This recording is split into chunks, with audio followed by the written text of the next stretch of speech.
What about amphetamines and their ADHD and the fact that like every third kid on your street is taking this stuff? Like what is ADHD?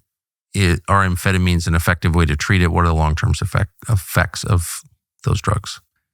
I mean, ADHD, I want to start here. So there was an awesome piece in New York Magazine recently that summarized a lot of this research, but it really, the thing that most parents care about is usually academic improvement. That's why they want their kids on these medications.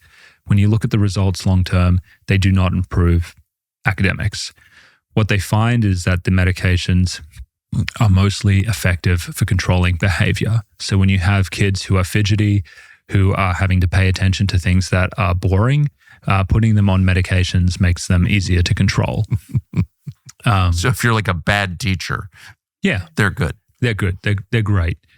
Now, there is some. ADHD is interesting because it kind of hits at the at like societal expectations. Like in the US and in a lot of developed countries, academic success is synonymous with your value as a person. You know, if you have to be successful at school to be worthy, and a lot of parents believe that, and so they will push their kids into subjects and even university courses because they want to help them. They think they're helping them by pushing them into these things, and the kids are really struggling and they're not interested in it. And you can put someone on a stimulant and it will make something that's boring more interesting. Definitely. Yeah.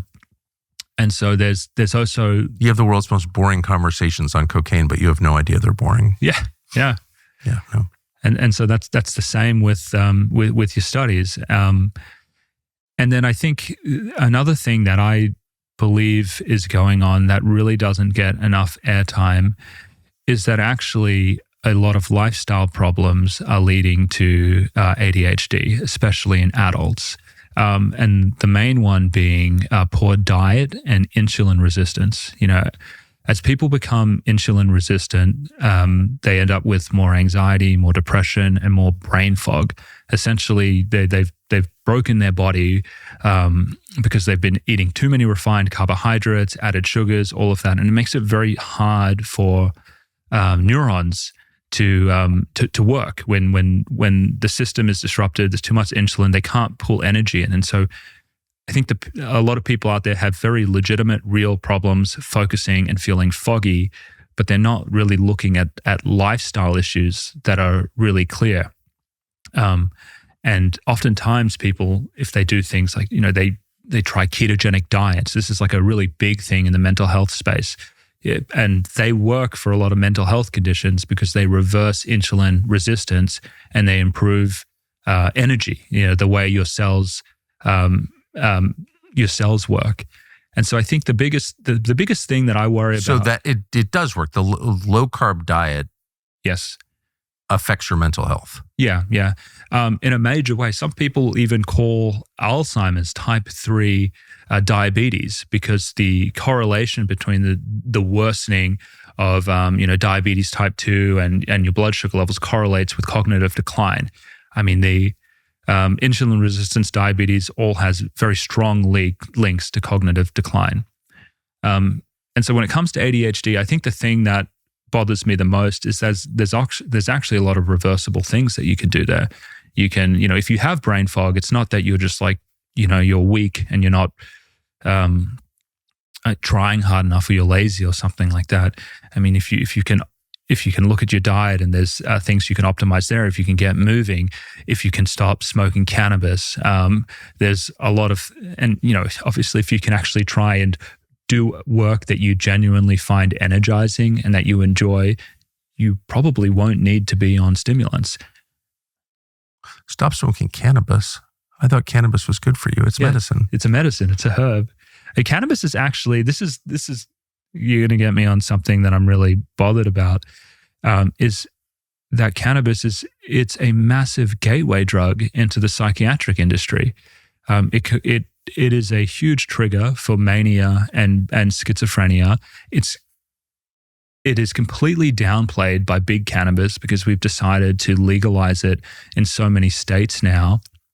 And many people, they'll end up, they'll think it's harmless. It's this herb, not realizing that the potency has increased like 40 times since what it used to be, and it triggers mania and psychosis. And then the doctors will see them, and the doctors will downplay the role of cannabis, and they'll say, "Oh, you have schizophrenia or you have bipolar," and then they put them on an antipsychotic, and then this person just ends up on antipsychotics for a really long period of time when really their issue was that they had a psychotic reaction. So you believe that cannabis use can lead to schizophrenia? You should be experiencing comfort every single day of the year, and it should not be something that happens every so often when you get home from work. No, all the time, no questions asked. And that's why we recommend Cozy Earth. Cozy Earth makes bamboo sheets. Sound weird enough to try? That's what we thought we did, and we're grateful we did. Bamboo sheets are actually incredibly soft, breathable, natural, and regulate your temperature without artificial means. That means you and the person sleeping next to you sleep much better than you would, even if you prefer different temperatures, which is pretty common. That can save you a lot of arguments and help you to wake up feeling great. Cozy Earth also makes pants because, of course, they do. They're perfect for just about anything you're doing: work, travel, chasing your kids around, having dinner with friends. They are clean cut, stretchy, very, very comfortable. Every Cozy Earth customer I've ever talked to, and that's like everyone who works here, said they're never going back. It is easy to get hooked on Cozy Earth. Cozy Earth offers a 100-night sleep trial, a 10-year warranty. Your first purchase comes with no risk. You either love them or you send them back, no questions asked. Go to CozyEarth.com, use the code Tucker for up to 40% off the softest bedding, bath, and apparel. If you get a post-purchase survey, tell them you've heard about Cozy Earth right here on this podcast. Built for real life, made to keep up with your life. Cozy Earth. I wouldn't say schizophrenia. I would say I believe that cannabis use can cause psychosis, and that psychosis can endure sometimes for like a year or two after they have the psychotic break. Because to say something is schizophrenia makes it sound like, they just had a broken brain. Their brain was broken and it was just inevitable to happen. I've worked with patients who have smoked cannabis, they've had psychotic reactions, and even after they've come off the cannabis, for a period of like a year or two, they've still experienced periodic episodes of psychosis before it fizzled out. The only way I can understand that is that drug, when they had that psychotic episode, it actually damaged their brain. It was like a big hit, and it took them a couple of years afterwards to fully recover from that. And I've looked into this with many other people who actually work in this space, and they see that when you have a psychotic reaction to cannabis, it can sometimes take months or even a year or two to fully go away. I think doctors misdiagnose that and tell someone, this is a sign you have a broken brain, you have schizophrenia, time to put you on the drug. So you're saying that the drug companies wouldn't necessarily be opposed to marijuana legalization? No, it's creating customers. Do you really think that? I mean, I don't know. That's really dark. Well, I don't think they I don't know if there's like a drug company lobbyist out there just being like, hey, we really want to kind of push this knowingly, but it sure helps them that big cannabis is out there and it is sowing a message that essentially these drugs are safe herbs, these drugs are medicine, when they're Frankenstein drugs now. I mean, they're 40 times more potent than how they used to be. So just to bottom line it, as a practicing licensed psychiatrist, would you ever prescribe cannabis to a patient for mental illness? No, it doesn't make any sense at all. Would you prescribe SSRIs? So this is where there's a bit more nuance here. I think we have to use every tool that we have. And I mean, there are a lot of people out there who will say, I mean, the fact is these drugs have saved people's lives. I can say that, even with a lot of the concern that, the drug effect wears off. But imagine someone who they come in and they're unhappy. And this is rare. You talk to them about their life. There's no relationship issues going on. It looks really good. works fine. You've tried to optimize their health. You've done everything that you could, and they're still unhappy. Something is still going on. Maybe they have really severe OCD or something like that. I'm not going to sit there and just say, I'm not going to give you any treatment. If I've tried all of the non-drug strategies to help you and you're still suffering, I will give you informed consent about the medication. I will put you on it and I'll monitor you, and I'll do my best to make sure that you're functioning. And, if there's side effects that come up, I'll catch them early.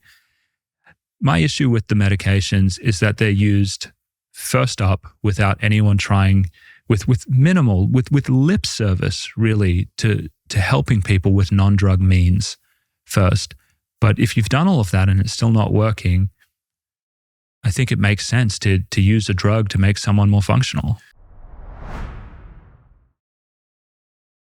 Thanks for watching our YouTube channel. We hope you'll subscribe to it. And by the way, you can hit the little bell on there and get notifications every time we produce a video. We hope you'll do that also.